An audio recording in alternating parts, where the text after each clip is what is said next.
옆사람 바라보고 잘 오셨습니다. 은혜 받읍시다. 디모데서는 바울의 제자이며 동역자인 디모데에게 사역자로서 무엇을 어떻게 해야 할 것인지 권면하며 가르치는 그런 목회 서신 그런 내용이에요. 특별히 목회자로서 디모데뿐만 아니라 모든 사역자들에게 적용되는 말씀이라는 것을 우리는 유의해야 되고, 그래서 성경에 이와 같이 디모데서가 기록되어 있는 정경에 들어가 있다 그런 거예요.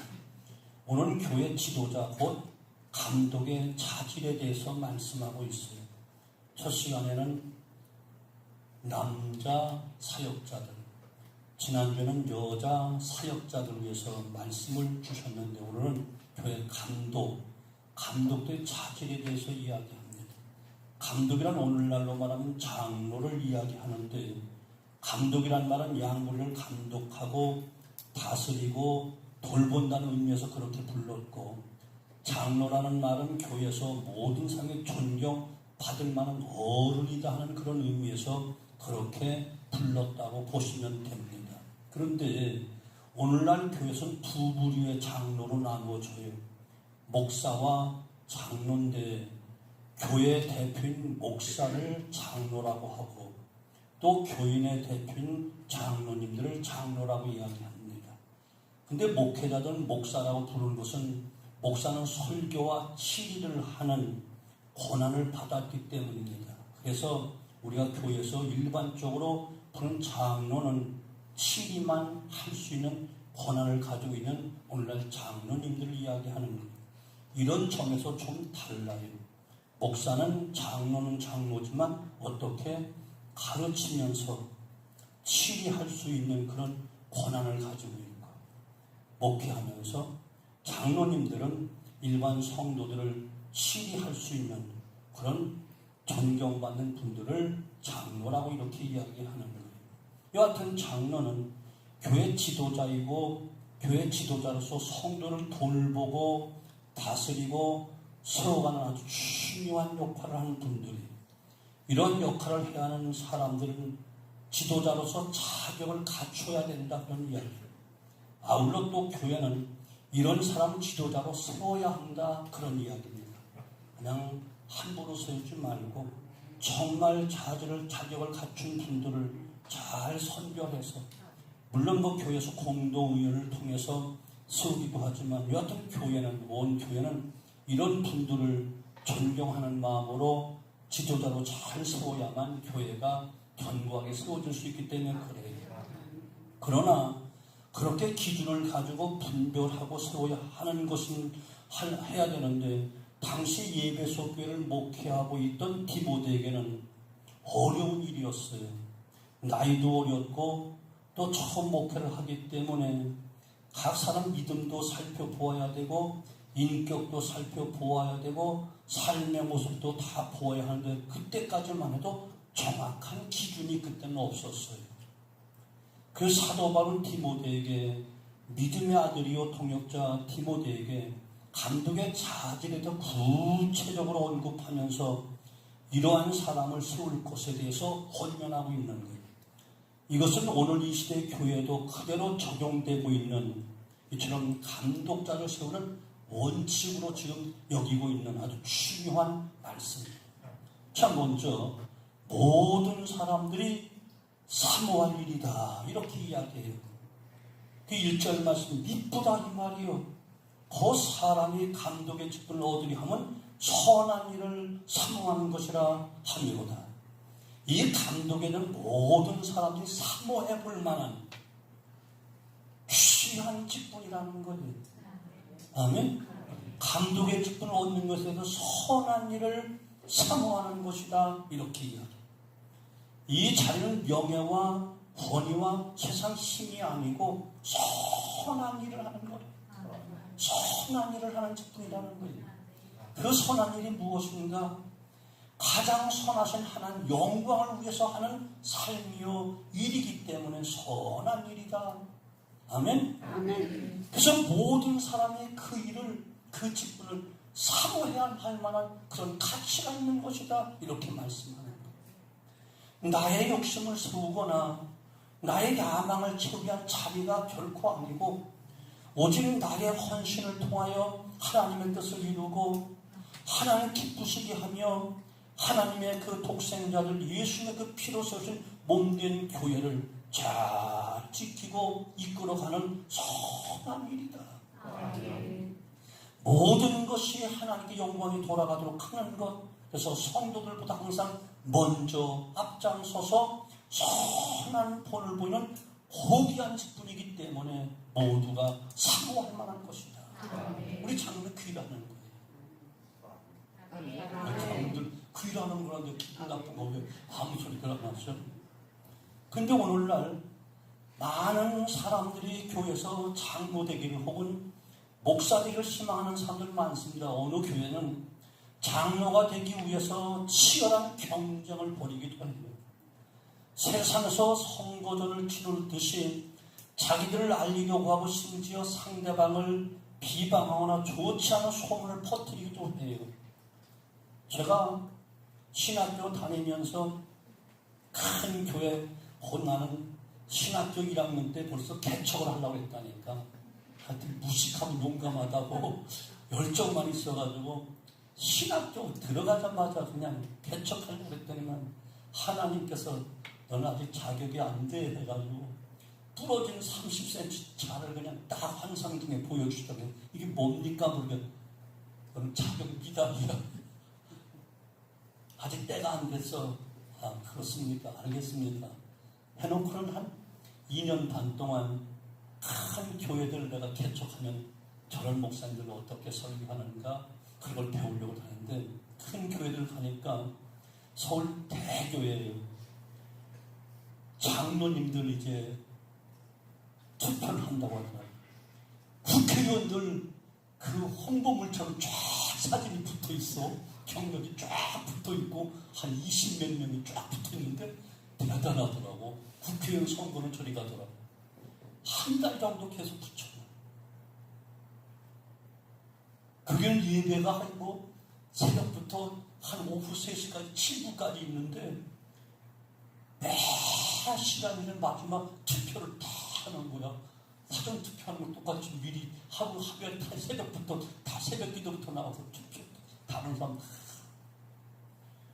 와 대단하더라고요. 세상에 그렇게 큰 선거 그렇게 안 봤어.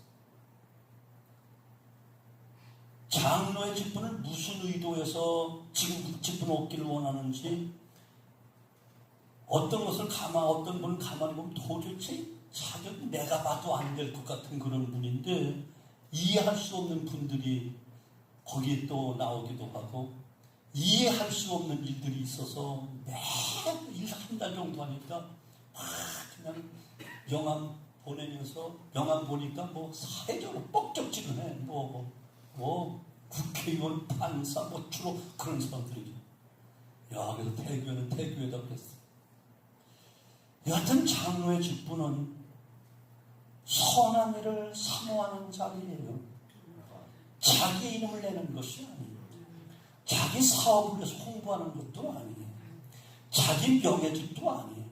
오직 하나님의 영광만을 생각하고 그것을 목적으로 삼아야 되는 것이 바로 감독 곧 장로님들이 원하는 직분이에요. 이것을 바로 이해하고 이것을 사모하는 사람들이 교회 장로 곧 감독이 되어야 된다는 거예요. 오늘 우리 사랑하는 장로님 직분 맡은 여러분, 이 마음 여러분 가지고 계시죠?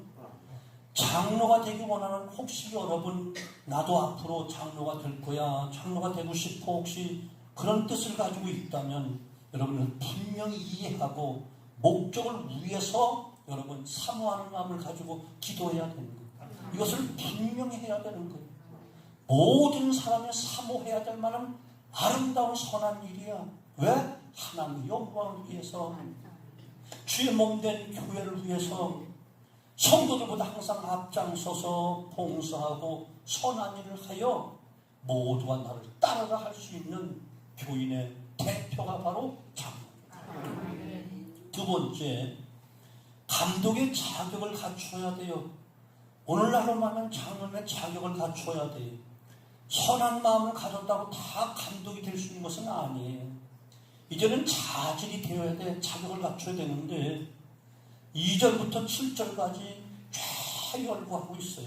오늘 본문이 감독으로서 자질을 구체적으로 보여주는데, 그러므로 감독은 책망할 것이 없으며 한 아내의 남편이 되며 절제하며 신중하며 단정하며 나그네를 대접하며 가르치기를 잘하며 술을 즐기지 아니하며 구타하지 아니하며 오직 관용하며 다투지 아니하며 돈을 사랑하지 아니하며 자기 입을 잘 다스려 자녀들로 모든 공손함으로 복종하게 하는 자리에 할지며 사람이 자기 집을 다스릴 줄 알지 못하면 어찌 하나님의 교회를 돌보리요.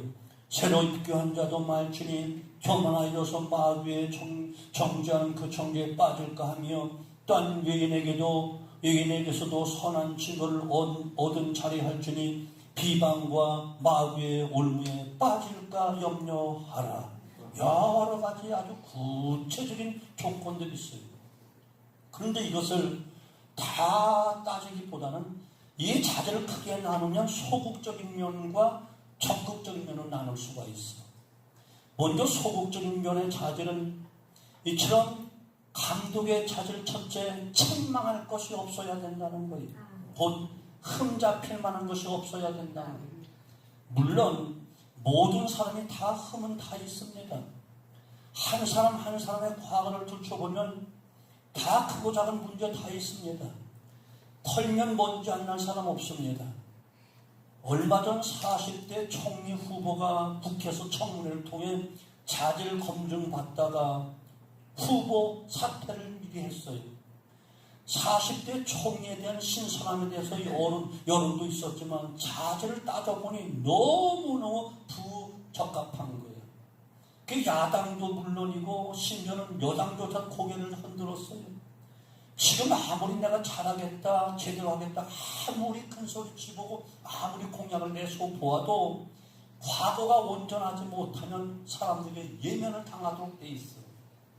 사회는 그렇단 말이에요. 그러나 교회에서 과거는 과거일 뿐이에요. 예수 믿기 전에 과오들은 더 이상 묻지 말고 따지지 말아야 돼요. 예수 믿기 전이니까. 사도 바울이 예수 믿기 전에 폭행자요, 비방자요, 대단한 사람이었잖아요. 그러나 예수 그리스도를 정말 나의 구주로 믿고 십자가의 보혈로 씻음 받은 후에 그가 얼마나 신실하고 얼마나 진실하냐, 이것을 보라는 거예요. 이해가 되시죠? 아멘? 아멘. 여기에 흠이 없다면 그는 교회 안에서 인정받을 수 있다는 것. 만약 예수를 믿고 온전한 신앙생활 과정에 죄를 또 큰 허물을 가지고 있는 사람이라면 공동체에 신뢰를 얻을 수 없겠지요. 다분히 공동에 합격할 수가 없겠죠. 때문에 먼저 교회 지도자들은 갖춰야 될 그 자질로 책망받을 것이 없어야 된다. 이것이 첫 번째 자질로 이야기하는 거예요. 아멘? 예수 믿고 난 후의 일을 보자는 거예요. 거기는 전혀 흠이 없어야 된다. 책망받을 만한 것이 없어야 된다. 두 번째, 술을 즐기지 말아야 된다. 이렇게 해야 돼요. 물론 술 마시란 말 아니에요. 술을 즐기는 사람, 그래서 술 취하는 사람은 지도자로서 자격을 가질 수가 없는데, 이것은 단순한 알코올뿐만 아니라 중독성 있는 모든 것을 다 이야기하는 거예요. 이 사람은 자신을 다스릴 수 없기 때문에 스스로 자제하지 못하고 자신을 다스리지 못하는 다른 사람을 다스릴 수 없다. 취하게 되면 실수도 많이 한다. 자기 자신도 다스리지 못하는데 어떻게 거룩한 교회를 다스릴 수 있겠느냐, 이것을 지적하고 있는 거예요. 먼저 술 취하게 되어지면 무슨 실수가 많죠? 말의 실수가 많아. 해서는 안 되는 말, 감정적인 언행, 이런 것들로 말하면 사람들 상처와 실망을 주기 때문에, 또한 술로 인해서 범죄하기 쉽기 때문에, 또한 판단력이 흐려짐으로 인해서 잘못된 판단을 할 수 있기 때문에 공동체를 잘못 이끌 뿐만 아니라 하나님의 영광을 가리게 된다. 때문에 술에 대해서 언급하고 있는 거예요. 아멘. 이는 술 적당히 먹어도 되는가 보다. 안 돼. 술 취하지 말라고 했어. 똑똑한 사람, 술 취하지 말라고 했죠. 어디 술 마시지 말라고 했는가? 자, 내가 예를 하나 드릴게. 결혼을 했어. 신혼생활을 잘 했는데 어느 날 좀 기미가 이상해. 밥 먹다 막 헛구역질이 나. 왜 그럴까? 뭐 취했나? 병원을 가봤어. 기쁜 소식이네. 왜? 어떻게 잘하지? 임신입니다. 임신이에요? 아니에요? 한 3개월 났더니만 조금 배도 불러오고 또 속에서 움직이는 것도 느껴져. 임신이요? 아니에요? 5개월 됐어. 배가 어느 순간 남산만 해도 뒤뚱뒤뚱 걸어. 아기가 잘 자라고. 임신이 아니에요? 8개월 됐어. 뒤뚱뒤뚱 걸어와. 교회도 힘들다 하면서 와. 임신이요? 아니에요? 임신이에요. 1개월 됐어도 임신, 3개월 돼도 임신, 5개월 돼도 임신, 8개월 돼도 임신이야. 아멘? 술 취하지 말라. 한 잔 먹어도 취하고, 10잔 먹어도 취하고, 말로 들이켜도 취하는 거야. 아니야, 기야. 잠언서 22장 봐. 그러므로 포도주는 보지도 말라고 했다니까. 내가 되죠? 일반 성도도 그러는데 하물며 감독이 요거 한 장, 요 정도야. 괜찮겠지? 안 돼. 아멘? 그래서 사도 바울은 술 즐기지 말라 말씀했지만, 점잖게 이야기했지만, 술 먹지 말라. 왜? 실수하죠. 말의 실수, 행동의 실수. 잘못된 공동체를 이끌면 안 되니까. 전에 우리 교회 남전도회 앞에 안수집회 그렇게 많지 않을 때 단합대회를 간다고 목사님 오세요. 그래서 갔어. 그랬더니 한 20여 명인데, 목사님 저 안쪽으로 들어가세요. 그래, 알았어. 안쪽으로 들어갔지. 근데 그냥 즐겁게 그냥 막 처음 오신 분도 다 그래, 한 잔 마시니까 맛있어? 그랬더니 목사님 맞았어요? 알지, 목사 그걸 몰라. 콜라에다가 소주를 다 타고 들어가세요. 자, 우리 콜라 먹어. 다 귀신을 속이지 어떻게 목사를 속이고. 목사 앞에 술 주정은 안 했지만 하여튼 그러더라고. 처음 신앙생활이 그렇겠지. 그래, 바로 끊기는 어렵겠지. 다독거렸더니 지금의 집사가 되고 안수 집사가 되고 다 그렇잖아. 그 사도 바울도 술 즐기지 말라. 혹시 상처받을까봐 이렇게 점잖게 얘기하신 것 같은 그런 생각이 들어가요. 이해가 되시죠? 여하튼 술을 즐기지 말라. 세 번째, 구타하지 않고 다투지 않아야 된다. 구타한다는 것은 폭력을 행사한다는 거예요. 그러나 폭력뿐만 아니라 포악한 성격, 포악한 언행을 일삼는 것, 여기에 다 해당되는 거예요. 이런 사람은 다투기를 좋아해. 성격이 포악한 사람 치고 순수한 사람 없어. 다혈질적인 사람 정말 조심해야 돼. 어떤 일이든지 지지 않으려고 하고, 잘못된 일을 하게 되면 겸손히 용서를 빌려고, 용서를 빌기보다는 자신을 변호하려고 더 혈압을 올리고 큰 소리를 쳐. 여러분, 교회 모든 지도자는 다 너나 할 것 없이 겸손해야 돼. 주님은 겸손하셨어. 죽기까지 자기를 낮추셨어. 대접을 받으러 오신 것이 아니고 남은 섬기려 왔고 대속물로 내 자신을 주러 왔다. 주님 이렇게 말씀하고 계십니다. 특별히 교회 안에 섬김의 리더들, 예수님의 그 리더십을 배워야 되는데 겸손의 리더십을 배워야 돼요. 진정한 리더의 힘은 섬김에 있는 거예요. 교회 지도자는 이 섬김의 능력을 가지고 있어야만 되는 거예요. 구타와 다툼은 지도자서 자질이 아니에요. 빵점이에요. 그러므로 구타하지 말아라. 다투지 말아라. 네 번째, 돈을 사랑하지 않아야 된다. 돈은 일만하게 뿌리라고 했어요. 돈은 영적인 힘이 있습니다. 그래서 사람들을 사랑하게 만들어. 돈을 사랑하는 순간 그 영혼이 무너지게 된다는 사실을 믿으셔야 돼요. 가룟 유다를 보시죠.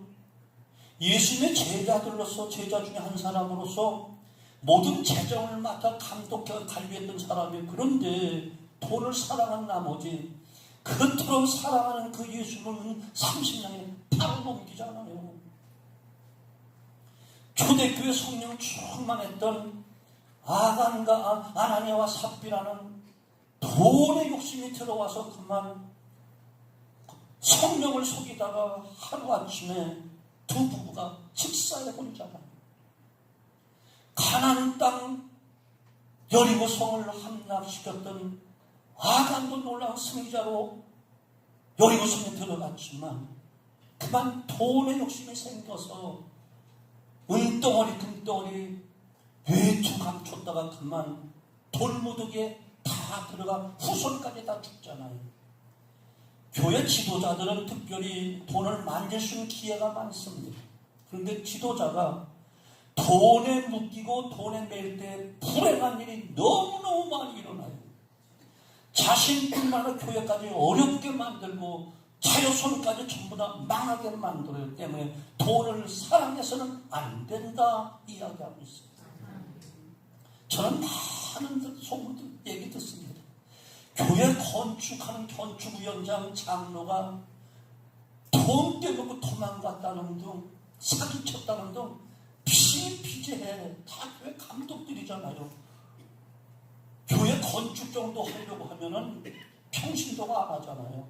최소한 안수집사, 장로분들이 다 재정위원장 맡고 건축위원장 맡잖아요. 그런데 그 과정 속에 돈을 보면 아간의 영이 들어가는가 봐. 안타깝게 그런 교회들이 얼마나 많은지 몰라. 돈 사랑하면 안 돼. 돈은 관리해야 될 대상이지 사랑의 대상이 아니야. 잘 사용해야 될 대상이지 신앙의 대상이 아니에요. 특별히 목회자도 그렇고 중직자들, 교회 중직자는 돈에 돌아버리면 안 돼요. 깨끗해야 돼요. 깨끗해야 돼요. 이거 깨끗하지 아니하면요, 각 기관의 회계들도 마찬가지고 여전도에 남전도에 남녀 여전도에 다 회계들 마찬가지예요. 철저하게 한 달에 한 번씩 담임 목사에게 결제 맡아야 돼요. 몇 개월씩 1년에 한 번도 결제 안 받는 그런 분들은 이거 불순종이에요. 반드시 결제 맡아야 돼요. 한 기관에서 다 이 헌금을, 이 재정을 잘못 쓰면 전 교회가 기근이 들어요. 이건 아간 한 사람 때문에 이스라엘 백성 전체가 여리고성에서 승리한 다음에 아이성에 다 참패를 당하고 얼마나 고통을 당해요. 이것이 굉장히 예민하고 굉장히 두려운 거예요. 오죽하면 주님도 하나님과 재물을 겸하여 섬기지 말라 이렇게 말씀하셨잖아요.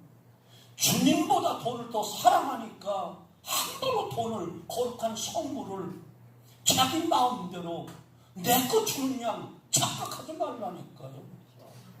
이해가 되시죠? 여러분, 우리끼리니까 이야기하는데 우리 교회 재정 정말로 철저하게 써야 돼요. 앞으로 금리 많이 올라갈 겁니다. 3개월에 한 번씩 올라가는데 옛날에 벌써 1.3%, 0.3% 막 올라가는데 많아. 목사님들이 죽겠대 막 올라간다고. 여러분 한여름 되면요, 우리 에어컨 전기세 500만 원 나와요. 가스비 350만 원 나와요. 자동차 연료비 저거 500만 원 나와요. 그것만 해도 벌써 1,300, 400, 500 남는다니까. 여기 인건비, 여러분들은 다 모르죠. 저는 대충 알고 있잖아요. 얘기해도 되겠죠? 괜찮죠? 교회 재정은 헌금 수입이 최소한 4,500 들어와야 딱 맞아떨어져요. 그럼 한 달에 지출이 그렇게 못 들어온다니까. 수입이 안 들어온다니까. 내가 알기로는 대충 볼 때, 지난해 딱 볼 때, 한 달에 500, 600이 마이너스로 쫙 돌아가고 있는 거예요. 지금 재정 바닥났어요. 아마 재정위원장님 잠이 안 올 거예요. 어디다 얘기할 데도 없고. 저는 알죠. 싹 돌아가는 거 보면 아니까. 정확한 내가 뭐 회계보고 받는 건 아니에요. 그러나 흐름이 40년 동안 살펴보면 알지. 딱 둘러보면 오늘 몇 명 출석에 대충 재정은 어느 정도 되겠다.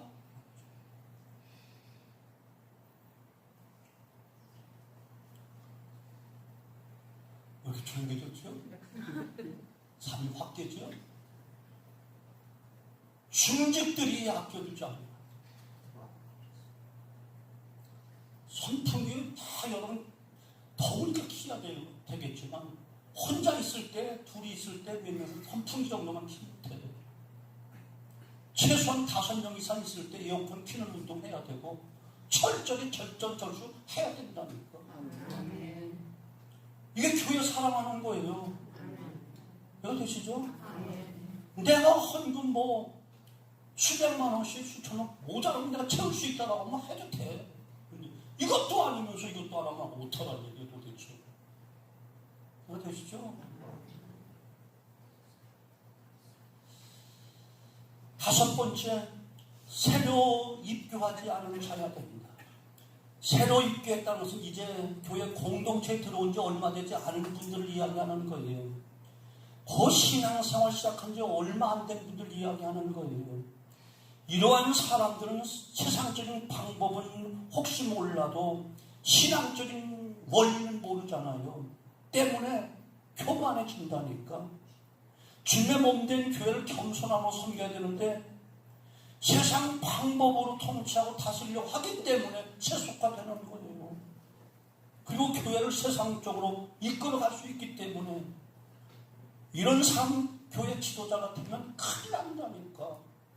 곧바로 기도 분위기 확 깨져요. 경건 분위기 확 깨져요. 왜? 다 세속으로 흘러가니까. 그래서 새로 입교한 사람들 조심해야 됩니다. 사회적으로 어떤 신분이 있고 재정이 풍부하고 해서 야 교회 큰 힘이 되겠다라고 해놓으면 반드시 걸림돌이 된다니까.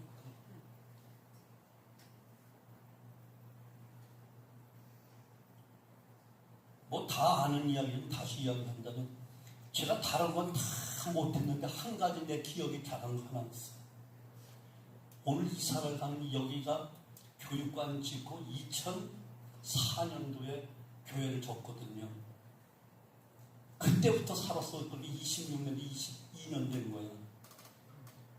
대림 아파트 팔아서 여기 들여놓고 여기 또 들어오려고는 막 공사 빨리빨리 서둘러 하는데 추울 때 공사를 했거든요. 빨리 말려야 돼. 들어오는데 그냥 막 미처 말리지 않으면서 그냥 이사를 들여왔거든. 그랬더니 새집 중후군이라는 게 있어. 와, 나 그게 그렇게 무서운 줄 몰랐어. 처음에 나도 몰랐지. 하도 멍청하니까 방송에서 계속 새집중은, 그때 왜 이렇게 새집중은 계속 뉴스에 나오는지 몰라. 막 여기 심줄이 지렁이 굴러가는 것처럼 쭉쭉쭉 막 이렇게 나고 온몸이 막 그냥 이상하게 막 오만 가지 현상이 다 나는 거야.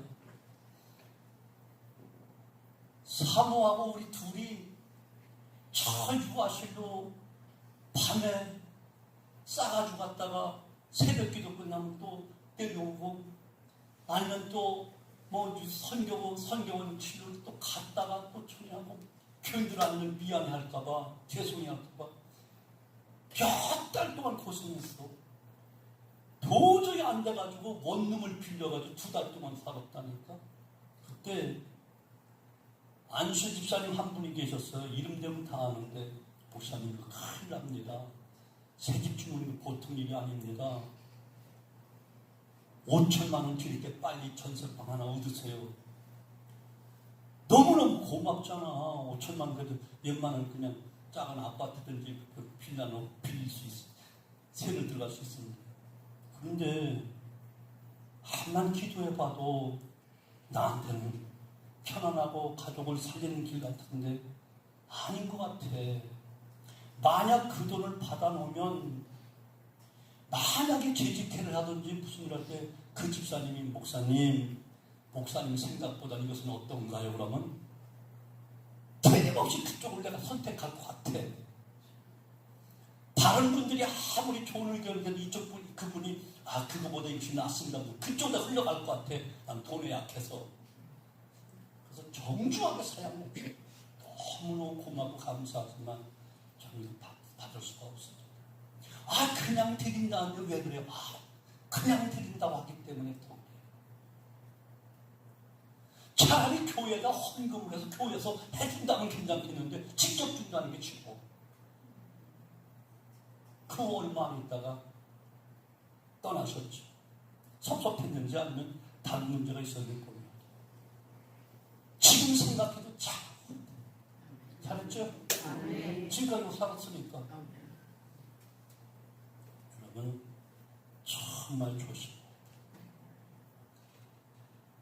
주님의 교회를 겸손함으로 섬겨야 되는데, 세상적인 방법으로 다스리고 통치하면 교회를 세상으로 끌고 가는 세속적인 교회가 되기 때문에, 새로 입교한 사람들, 아무리 사회적인 신분이 있고 명예가 있어도 쉽게 세우지 말아라. 자, 이것이 소극적인 자질. 두 번째, 적극적인 면의 자질은 무엇이냐? 소극적인 자질과 달리 이제 지도자로서 적극적인 자질. 첫째, 한 아내의 남편이 되어야 된다. 우리 장들 부인 둘 없죠? 이것은 가정생활의 덕에 대해서 이야기하는 거예요.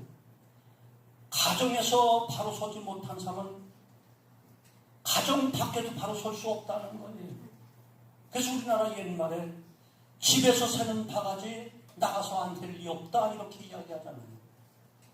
집안에서 남편으로서 아내를 사랑하지 못하는 사람이 어떻게 성도들을 사랑할 수 있느냐? 아내에게 성실하지 못하고 아내를 사랑하지 못하는 사람이 교회 안에서 불성실하고 사람들을 사랑하지 못하는 건 당연한 것이다. 그러니 하나님의 남편이 된다. 두 번째는 절제할 줄 알아야 된다. 지도자는 모든 것에 절제할 줄 알아야 된다. 절제하지 못하면 지나치거나 과하게 되기 때문에, 그것은 유혹에 빠지거나 시험에 빠질 수 있는 요소가 되기 때문에, 잘못된 판단을 내릴 수 있기 때문에 지도자는 절제의 덕을 가져야 됩니다. 성령의 9가지 열매 가운데 사랑, 희락, 화평, 인내, 자비, 양선, 충성, 온유, 절제. 아무리 성령의 열매라도 절제할 줄 알아야 됩니다. 절제를 못하면 안 돼요.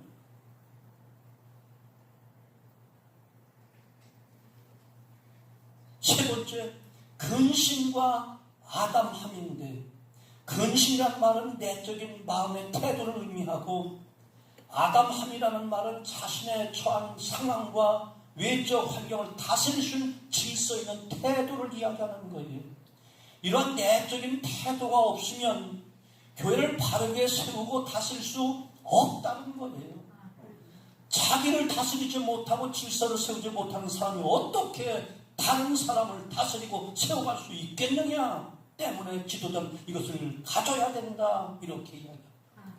이것을 좀 더 쉽게 말하면 내가 나를 이기지 못하면서 어떻게 남을 다스리고 이길 수 있겠느냐? 안 된다는 거예요. 아멘?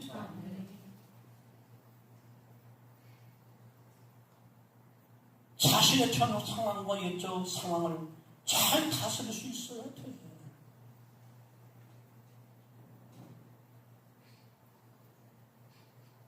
네 번째는 나그네를 대접할 수 있어야 됩니다. 이건 철저히 섬기는 삶을 이야기하는 거예요. 초대교회 시대는 오늘날 같이 교회마다 담임 목사 제도가 없었어요. 그때는 지도자들이 이곳저곳 순회하면서 교회를 돌보고 관리했어요. 때문에 이런 지도자들 비롯해 믿음의 사람 중에 전도 여행을 하는 사람들이 있으면 형제의 사랑을 가지고 그들을 잘 섬겨야 된다 그런 뜻이에요. 형제를 사랑하지 못하고 섬기지 못하면 교회를 돌볼 수가 없다. 이렇게 말씀합니다. 아멘. 잘 섬겨야 돼요. 다섯 번째, 가르치기를 잘해야 됩니다. 목회자를 비롯한 지도자, 특별히 장로님들은 가르치는 사람들이에요. 말씀도 잘 가르치고 말씀도 잘 가르칠 뿐만 아니라 삶을 가르쳐야 된다니까. 믿는 자가 어떻게 교회 안에서 어떻게 사회 속에서 어떻게 이웃과의 관계에서 믿는 성도에게 믿지 않는 이웃들에게 어떻게 어떠한 삶을 살아야 되는가 것을 가르쳐 본을 보여야 되고 특별히 믿음의 사람들이 필요한 모든 것을 잘 가르쳐서 신앙생활, 교회생활, 성도의 생활 잘 가르쳐야 됩니다. 목사님을 어떻게 섬겨야 되고 장로님을 어떻게 섬겨야 되고 같은 중직들을 어떻게 섬겨야 되고 새가족들을 어떻게 섬겨야 되고 이것을 잘 가르쳐줘야 된다는 거예요.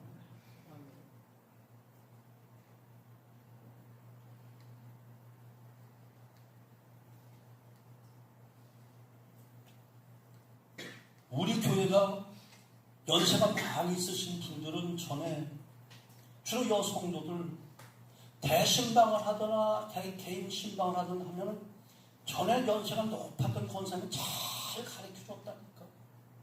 지금은 젊은 사람이 배우려 하지도 않지만 묻지도 않고 배우려 하지도 않고 가르치려 하지도 않아. 걔 젊은 사람이 요거도 먹으면 안 된다 해서. 그러니까 질서가 없어. 죄송하지만 예의가 없어. 속된 말로 버리장머리가 없어. 이런 것들이 좀 안타까워. 물론 시대의 흐름은 그렇다 하지만 세상이 그렇다고 교회도 그러면 안 되잖아요. 달라야 되잖아요.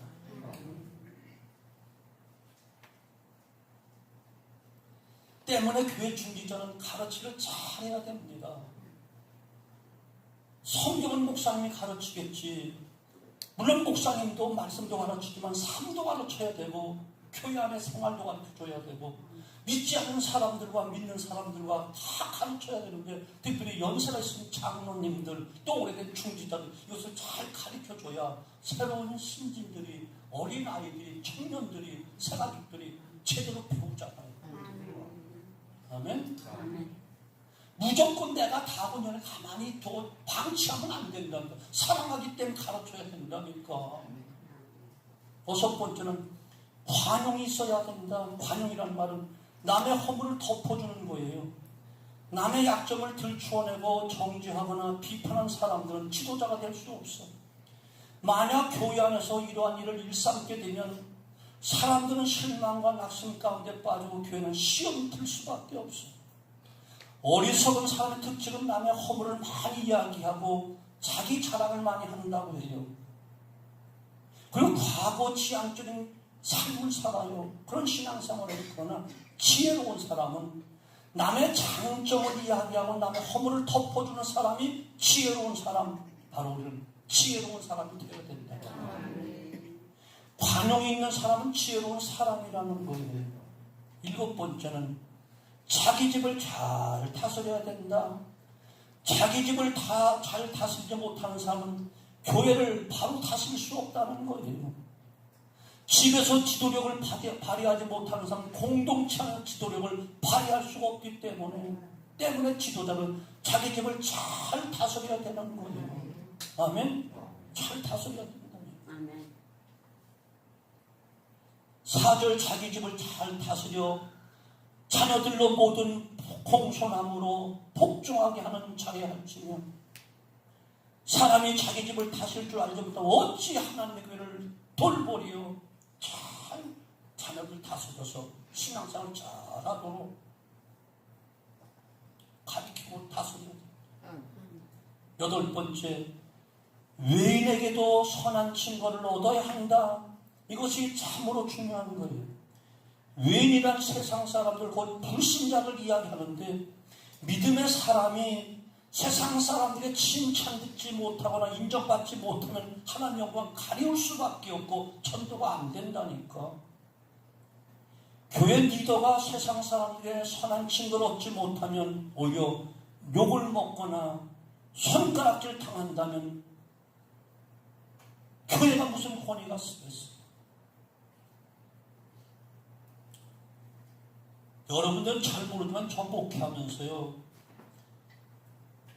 우리 교회 중직자들, 안수 집사들, 이런 분들 때문에 저 욕 많이 먹었어요.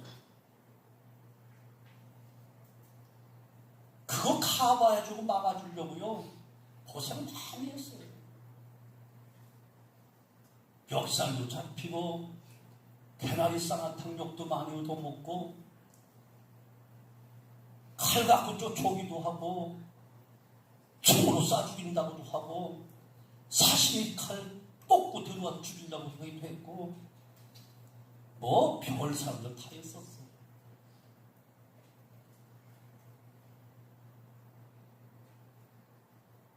교회 현수막을 건다는 등 예배 와서 소란을 피운다는 등 또 근래 있었던 일을 아니까 누구나 찾지 마. 여기 없어. 참 40년 만고 풍산을 다 겪었거든.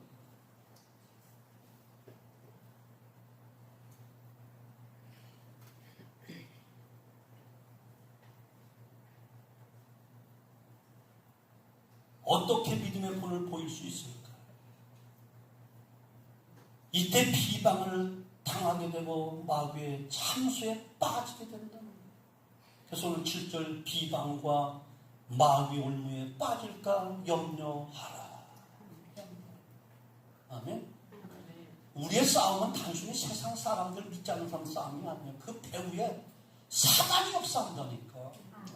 황량한 천사처럼 가장하기도 하고 우는 사자처럼 난폭하기도 하고 위능박이 사탄의 모습으로 나타나기도 하고 선지층을 가진 그런 모습으로 미혹하기도 하고 5만 가지 형상으로 다 교회를 허물어뜨리려고 목회자를 무너뜨리려고 별의 별수를 다 써요. 교회 중직자, 지도자의 잘못함으로 세상 사람들이 교회를 얼마나 비방합니까? 기독교 안티 사이트를 거기에 들어가 보면 교회와 지도자들의 작은 실수마저 용납하지 않고 싸잡아 비판하고 정지하는 거 우리가 많이 보잖아요. 틀려서. 오늘 인터넷 시대라고 얘기하잖아요. 작은 것마다 크게 확산되고 소문을 터내고 더 욕을 먹는 그런 시대가 되었다. 이러한 시대일수록 교회 지도자는 더욱더 정말 세상에 빛이 되어야 되고 이것이 교회 감독자 자질이다 이렇게 이야기하는 거예요. 이 자질을 쭉 살펴보면 다시 정녕 우리가 생각할 수 있는 지도자는 신뢰를 영육간에 안한파수로 신뢰를 받아야 돼요. 교회는 신뢰를 받아야 되고 믿지 않는 이웃들, 믿지 않는 불신자, 이웃 사람들에게 다 신뢰받을 수 있어야 됩니다. 그리고 믿는 교인들뿐만 아니라 믿지 않는 저 이웃관계도 대인관계를 잘 이루어야 된다. 그리고 무엇보다 책임 있는 삶을 살아야 된다. 아멘. 이런 삶이 교회 감독으로서 교회를 바로 섬기고 이끌어갈 수 있다. 바라기는 우리 교회가 이런 중직자들 많이 쓸 수 있기를 바랍니다.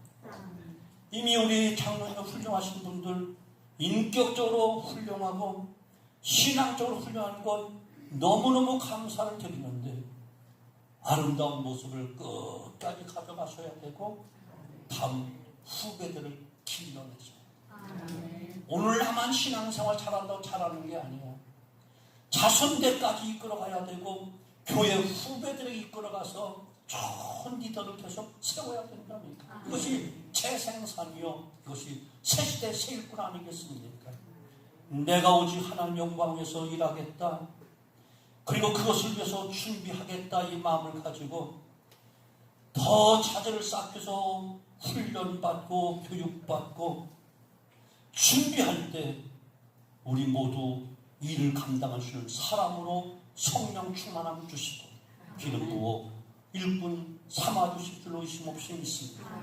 우리 교회가 정말로 좋은 일꾼들 많이 세워져야 돼요. 훌륭한 장로님들, 훌륭한 수집사님들, 훌륭한 권사님들, 훌륭한 선생님들, 훌륭한 리더들이 줄줄이 계속 아름다운 다음세를 기억하여 주님 오실 때까지 미래 비전이 이루어지며 하나님의 영광 돌리는 놀라운 은혜의 역사가 일어날 줄로 의심 없이 믿습니다. 우리 남성 사역자들이요, 여성 사역자들이요, 교회 감독자들이요, 다시 성경으로 돌아가 이 지침을 늘 묵상하고 되새김질하고 삶에 적용하여 훌륭한 자질을 가진 일꾼들 다 되어지기를 주님의 축원합니다. 기도합니다.